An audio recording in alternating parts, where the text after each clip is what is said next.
Nas eleições municipais de 2020, mais da metade dos candidatos e candidatas eram negros e negras. Desde que o TSE começou a coletar os dados étnicos dos postulantes em 2014, foi a primeira vez que houve menos brancos e brancas nas urnas. Sem contextualização, pode parecer que a representatividade preta na política é ampla e restrita. Porém, candidaturas de negros não têm o mesmo nível de investimento do que candidaturas de brancos. Fazendo um recorte de gênero, mulheres negras e periféricas têm números ainda menores concorrendo nas eleições. Para falar sobre este tema, nós conversamos com Pamela Iris de Mello. Ela foi vencedora do Prêmio Lélia Gonzalez com sua pesquisa Negras Nós, entre eleitas, candidatas e não candidatas na região sul do Brasil. No Pesquisa em Pauta de hoje, ela destaca alguns aspectos importantes da sua pesquisa que tentam explicar as dificuldades desse grupo se articular na política. Pamela, eu queria já te agradecer demais por aceitar o convite para participar com a gente aqui do Pesquisa em Pauta. Sei que o nosso contato foi bem fulminante, assim, foi bem rápido e tu se disponibilizou a estar com a gente assim nesse horário bem cedinho, então muito obrigado. Eu queria começar te perguntando como é que foi, se tu podia falar para a gente um pouco da tua trajetória acadêmica e como é que é de onde veio esse teu interesse pela pesquisa? Primeiro, um bom dia a todas e todos que nos assistem, né? Uma satisfação estar participando aqui no Pesquisa em Pauta. E então me chamo Pamela Iris. E aí falar um pouco da trajetória acadêmica. Eu sou graduada em administração e tenho uma especialização em educação popular e movimentos sociais. Nesse meio tempo eu cursei alguns semestres de ciências sociais na Universidade Federal do Amazonas. E aí foi quando eu fui muito despertada, né, pela área de antropologia. E aí depois, retornando ao Rio Grande do Sul, então, que se mistura a minha trajetória profissional, eu acesso, então, participo, né, do processo seletivo do programa de pós-graduação em Antropologia Social da URGS. Um pouco mais de 12 anos na área pública, né, entre diversos órgãos, secretarias, a própria Assembleia Legislativa, secretarias municipais, depois assessorando as políticas públicas para o negro no Executivo e também um cargo de diretoria no Legislativo, numa cidade aqui da região metropolitana de Porto Alegre, totalizando 5 numa pasta e mais um no Legislativo.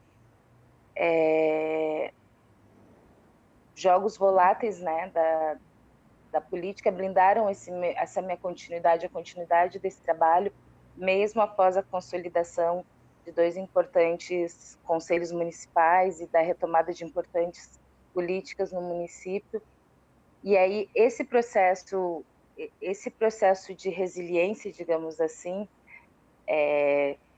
entre 2016 e 2017, né, com esse baque de não poder dar continuidade para o trabalho, mais aquilo que nós negras, muitos de nós negros, nos deparamos nesses espaços de poder, que é com aquela pouca representatividade, né? A gente ouve muito falar, era só eu de negro na nossa turma, era só eu de negro naquela reunião, ou éramos poucos, né? E isso tudo foram se tornando questões. E essas questões acabaram despertando esse interesse grande para pesquisar, compreender muito nesse processo de resiliência que eu falava há pouco. Tu falou sobre esse processo de resiliência, né? Tu falou como a gente sempre é o único negro de uma reunião, o único negro de uma sala de aula, o único negro. E, de fato, a gente é muito, principalmente a gente aqui numa universidade pública, a gente é muito cruzado por esse processo, assim, né? Que é um pouco até... Enfim, mas então, falando um pouco sobre isso, o que significa para ti ser uma pesquisadora negra dentro da uma universidade pública? Assim, qual é a importância que tu acha de ampliar esse espaço para a gente como nós? É nosso dever também estar ocupando, né, literalmente, esses espaços, né? É uma responsabilidade. Aí, nisso também eu queria só rapidamente, que eu não adentrei na questão do próprio prêmio, né, Lélia Gonzalez. Ele próprio foi uma articulação do Comitê de Antropólogas e Antropólogos Negros, iniciado na RBA lá de 2000 nós estamos em 2020, lá de 2018, porque ela acontece de 2 em 2 anos. Então, a partir de um episódio também de racismo e tudo mais, aconteceu toda uma mobilização da organização, que formaram um coletivo, e depois algumas pessoas, alguns se prontificaram, se disponibilizaram a formar o comitê a participar do Comitê de Antropólogos Negros, fazendo essa articulação do prêmio, ao qual estamos muito gratas, eu, as integrantes da pesquisa também. E então é dessa responsabilidade, desse comprometimento, né? Ser uma pesquisadora negra na Universidade Pública Federal do Rio Grande do Sul, né? Me pareceu assim, lendo sobre entrevistas sobre tu recebendo o prêmio, que a Antonieta de Barros, né, que vou te confessar a minha ignorância, eu fui descobrir pesquisando sobre sobre ti, sobre a tua pesquisa e como isso é uma coisa assim que como é que a gente não sabe sobre essa história, né? Como é que essa história elas não chegam até a gente, né? Então eu queria que tu falasse um pouquinho sobre como tu conheceu a história dela e qual a importância da história dela para tua pesquisa. Disso que eu falava há pouco de uma parte da minha trajetória profissional, das minhas inserções profissionais na área pública, eu tive a oportunidade de conhecer em reuniões na cidade de Porto Alegre, né, a prefeita Tânia, que vinha de uma reeleição à prefeitura de Dois Irmãos.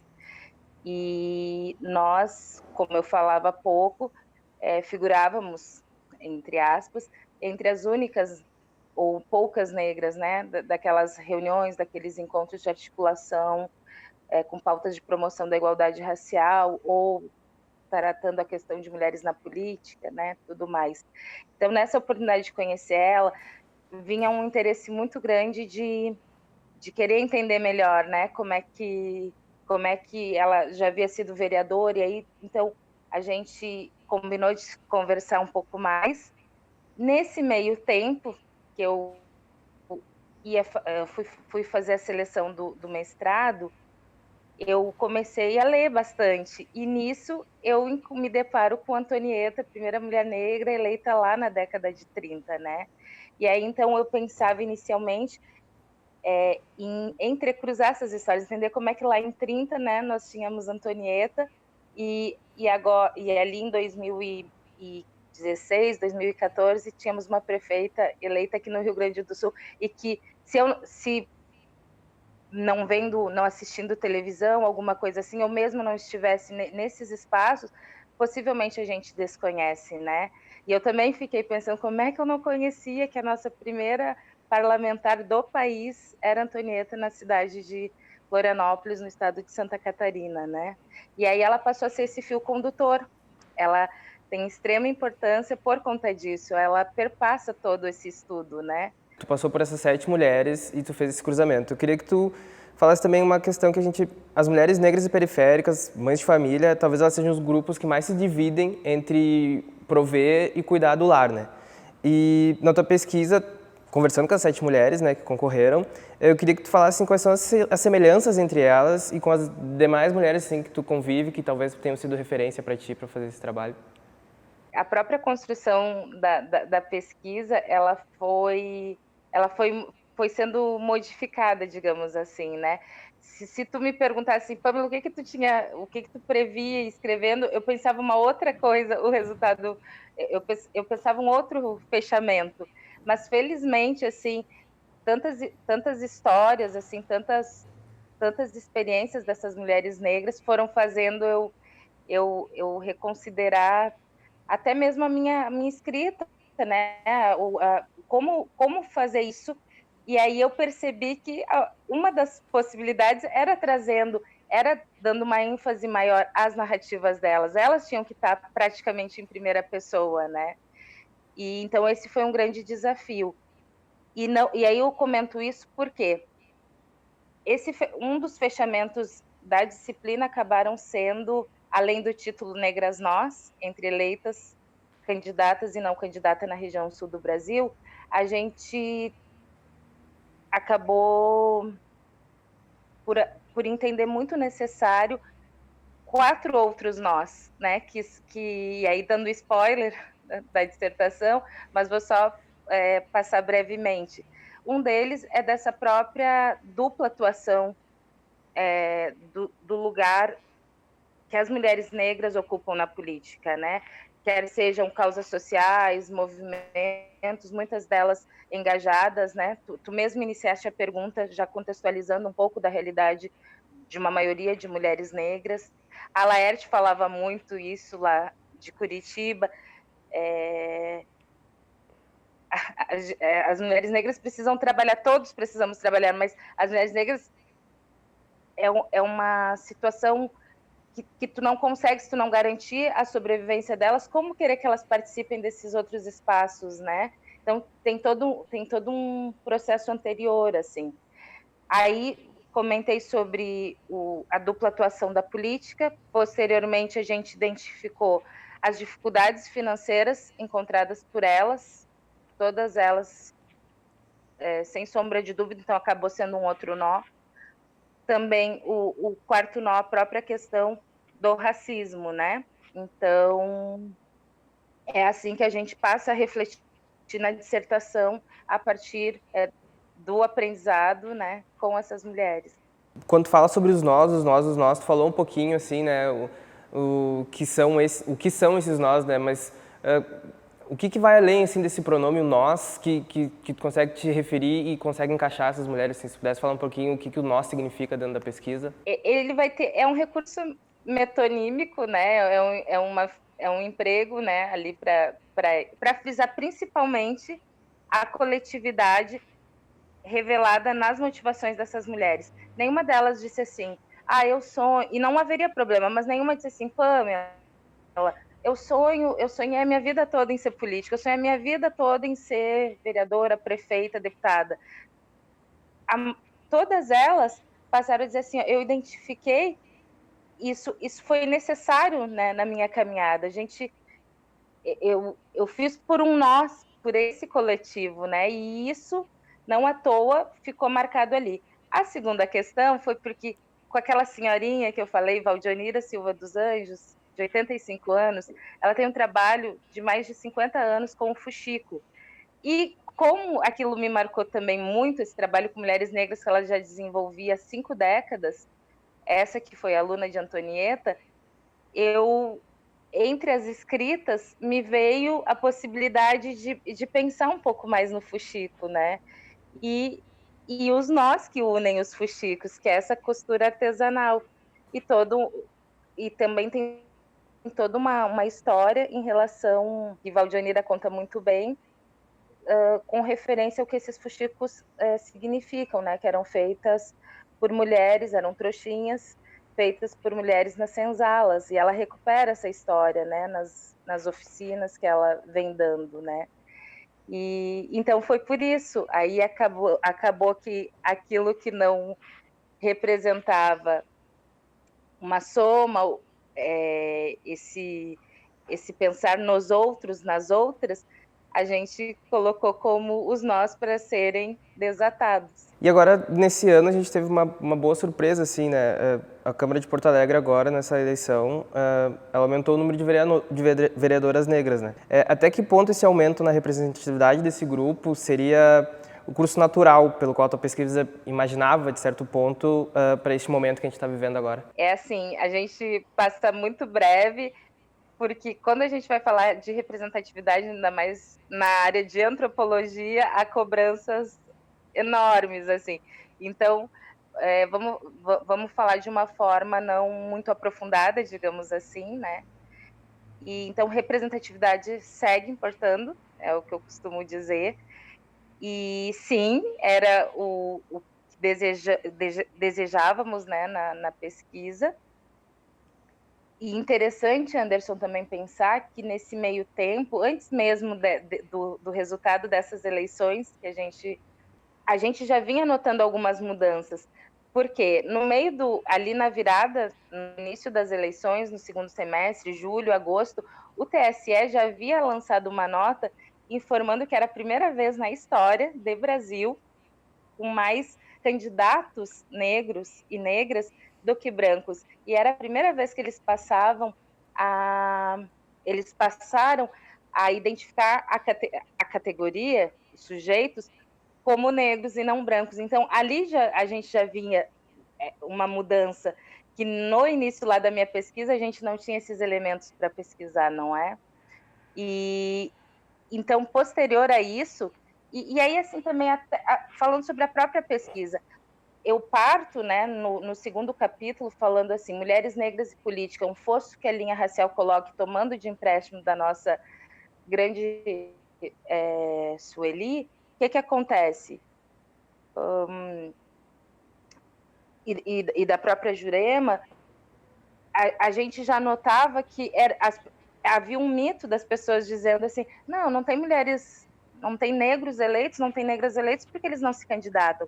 E aí aquele quantitativo que é trazido ali de alguns pleitos comparativamente já mostrava o contrário, já indicava o contrário, né?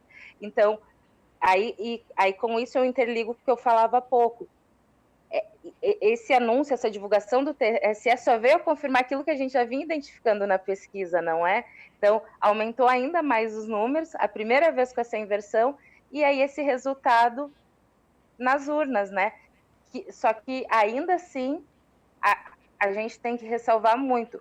Se a gente for conversar com Karen, se a gente for conversar com qualquer um desses jovens, dessas jovens eleitas agora, a gente vai ver que as dificuldades, principalmente financeiras, entre outras, dentro do partido, foram muito maiores. Então, assim, não é dado de barato, digamos assim, né? Foi realmente uma construção. E a Karen, que eu tive a oportunidade de tê-la na nossa pesquisa, já mostrava isso, né? Não à toa é o povo que batalha ali, uma das a chamada da campanha dela, não é? Até mesmo nesse ano rolou essas cotas específicas para candidaturas de negros e negras, né? Mas também existiu muita resistência dos partidos de todos os lados do espectro em fazer valer já nessa eleição essa minuta, né? Essa diretriz. E tu falou sobre como a questão financeira é importante, né? Óbvio que todos os fatores importam, mas esse ainda é o que pesa mais ainda para essa falta de representatividade? Nisso eu vou partir do muito falado com essas mulheres, com elas 7 na pesquisa, né? A Jerusi, por exemplo, é uma que mesmo não candidata, mas que tem um trabalho partidário de anos também, né? O que ela vai... Ela já inicia me chamando a atenção. Olha, a simetria dos financiamentos, como é que funciona? Se tu parar para pensar que o investimento em candidaturas negras são 15 vezes, 20 vezes, 50 vezes menor do que a candidaturas femininas brancas ou de não negras, realmente é um abismo aí, não à toa, por isso que a gente chama o segundo capítulo da dissertação desse fosso, né, racial que esse fosso que a linha racial coloca para mulheres negras na política. E eu acredito que sim, ele no mínimo é um desequilibrador, digamos assim, né? Porque ele não te dá reais condições, não te dá mínimas condições, até mesmo de partida, que é aquilo que a gente vem trabalhando muito também. Pamela, muito, muito, muito massa conversar contigo, conversar sobre esse trabalho que tu fez, que é muito, muito, muito bonito. Eu queria saber se tu tinha mais alguma coisa para falar para a gente que eu não te perguntei, que tu acha muito importante ressaltar, sobre a pesquisa, sobre a tua trajetória, sobre a trajetória de outras mulheres negras que transitam por esse meio, tanto na pesquisa quanto dentro, fazendo política. Quando eu entrei no mestrado em 2018, embora eu tenha feito a seleção em 2017, era o primeiro dia da aula inaugural, nunca esqueço disso, dia 15 de março. Um dia antes, nós recebíamos, éramos acordados por aquele, eu não sei nem como dizer, não sei se dá para dizer notícia, enfim, mas éramos acordados sobre o assassinato de Marielle Franco. E aí, pensar que eu, que apresentava um pré-projetinho simples ali só para pensar candidaturas em mulheres negras, passou a ser ainda uma maior responsabilidade, né? Então, Marielle presente, sim, esse espaço tem que ser ressaltado ela, o legado dela, pensarmos a agenda antirracista proposta pelo Instituto Aniele Franco, irmã de Marielle, né, que continua a luta. Temos que frisar Lélia Gonzalez, a importância do recebimento desse prêmio, ressaltar Antonieta de Barros, que mais pessoas conheçam essas histórias. E eu não poderia deixar de usar esse espaço para agradecer a minha orientadora, Séries Gomes Victora, que foi fundamental e imprescindível, né? Não só no programa, na minha caminhada, empreendeu esforços pessoais para me ajudar, para me orientar nessa dissertação. Então, Séries, muito obrigada. A Marcelo Silva, também professor, pós-doutor na UFSC, e também não mediu esforços para me auxiliar na pesquisa. As minhas amigas, aos meus amigos, não vou nominá-los, mas eles sabem quem são, a minha família, ao meu filho, ao meu companheiro, aos meus pais, e que eu costumo chamar de matrizes. E eu também, para finalizar, eu só queria comentar isso. Nesse capítulo, Pamela por si mesma, eu tenho um subtítulo que é Jardim da Política, porque não à toa, filha de político, político acaba sendo. Meu pai, tendo sido candidato algumas vezes, também fez eu entrar nesse mundo da política sem eu nem perceber. Então, eu sou grata a isso também. Pamela, maravilhoso, muito bom fazer essa entrevista contigo e muito obrigado mais uma vez por estar cedendo um pouquinho do teu tempo pra gente. Tamo junto, Anderson. Até a próxima. Até a próxima. E a Negra e um abraço à Negra Coletividade, que é um espaço muito importante agora no nosso PPH, que a gente se irmane cada vez mais. Massa, perfeito. Valeu, obrigado mesmo, Pamela.